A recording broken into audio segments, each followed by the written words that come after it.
अस्सलामुअलैकुम और आप देख रहे हैं फेसबुक और यूट्यूब चैनल मोटिसोल। फ्रेंड्स, इस वीडियो में मैं आपको बताऊंगा कि आप कैसे अपना इकिगाई फाइंड आउट कर सकते हैं।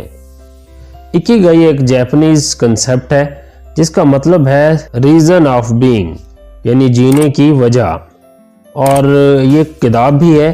इंशाल्लाह मैं अपनी नेक्स्ट वीडियो में बुक के अंदर से कुछ और इनसाइट्स आपके साथ शेयर करूंगा, लेकिन आज जो मेरा फोकस है वो ये है कि आप कैसे अपना इकिगाई जो है वो फाइंड आउट कर सकते हैं। जापान का एक आइलैंड है जिसका नाम है ओकिनावा, और यहाँ के लोग जो है वो 100 साल से, यहाँ के लोगों की एवरेज एज 100 ईयर से ज़्यादा होती है। ये लोग खुश ज़िंदगी गुजारते हैं और उसका जो सीक्रेट है वो है इकिगाई, जिसके बारे में मैं आज आपको बताने वाला हूँ कि इकिगाई आप अपना कैसे फाइंड आउट कर सकते हैं। अगर आप अपना इकिगाई फाइंड आउट कर लें और उसके मुताबिक ज़िंदगी गुजारें तो आप एक हेल्दी लाइफ गुजार सकते हैं। अच्छा, इस बुक में एक टर्म है that is state of flow. ये बुक बताती है कि जब आप अपना इकिगाई फाइंड आउट कर लेते हैं तो आप इस स्टेट में आ जाते हैं, और ये वो स्टेट है जो आपको यंग रख सकती है। अच्छा, स्टेट ऑफ फ्लो साइकोलॉजिस्ट कहते हैं कि ये वो स्टेट है जिसमें आप किसी काम में इमर्स हो जाते हैं, किसी काम के अंदर आप बिल्कुल डूब जाते हैं कि आपको दुनिया जहान का पता नहीं रहता कि दुनिया जहान में और क्या हो रहा है। तो इसको स्टेट ऑफ फ्लो कहते हैं। और स्टेट ऑफ फ्लो अचीव करने के लिए आपको अपना इकिगाई पता होना चाहिए। अगर आप अपने इकिगाई पे काम करते हैं और उसके हिसाब से आप अपना प्रोफेशन या काम सेलेक्ट करते हैं तो आप स्टेट ऑफ फ्लो में आ जाते हैं। और ये चीज़ जब आप स्टेट ऑफ फ्लो में आते हैं या आप अपने इकिगाई फाइंड आउट करके उसके मुताबिक ज़िंदगी गुजारते हैं तो आप यंग रहते हैं और ज़्यादा देर तक आप ज़िंदगी को जी सकते हैं।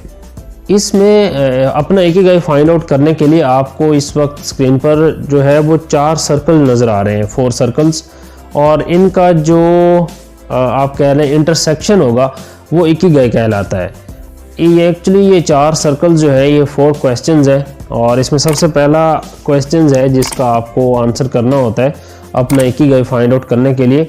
व्हाट यू लव, इसको हम पैशन भी कहते हैं। ये जो ग्रीन वाला सर्कल आपको नज़र आ रहा है व्हाट यू लव, और इसको हम पैशन कहते हैं। Second is what you are good at, means आपका प्रोफेशन, कौन सा ऐसा काम है जो स्किल्स है जो काम है जो आप अच्छे तरीके से कर सकते हैं।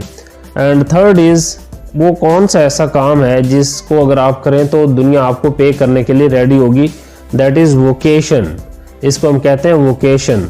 And the fourth is mission, यानी कि वो कौन सी चीज़ है जिसकी दुनिया को ज़रूरत है।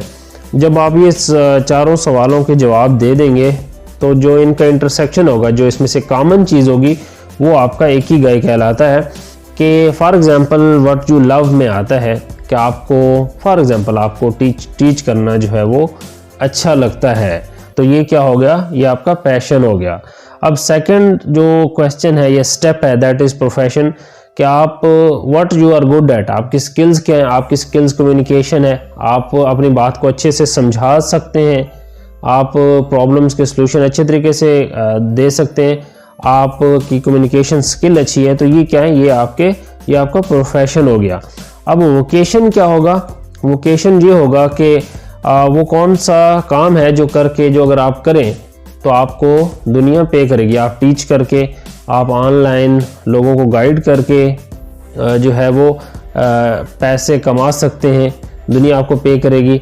आप दुनिया को टीच कर सकते हैं, लोगों को टीच करके आप पैसे कमा सकते हैं, तो दैट इज़ वोकेशन।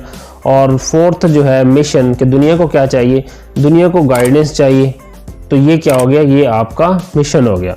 ये 4 चीज़ें जब आप पूरी करते हैं तो आप अपना इकिगाई फाइंड आउट कर सकते हैं। तो ये आपने 4 क्वेश्चंस करने हैं अपने आप से, और जब आप इनका आंसर कर लेंगे तो इनका जो इंटरसेक्शन होगा उसको हम कहते हैं इकिगाई। चैनल को सब्सक्राइब करना और शेयर करना मत भूलिए। पाकिस्तान पाइंदाबाद।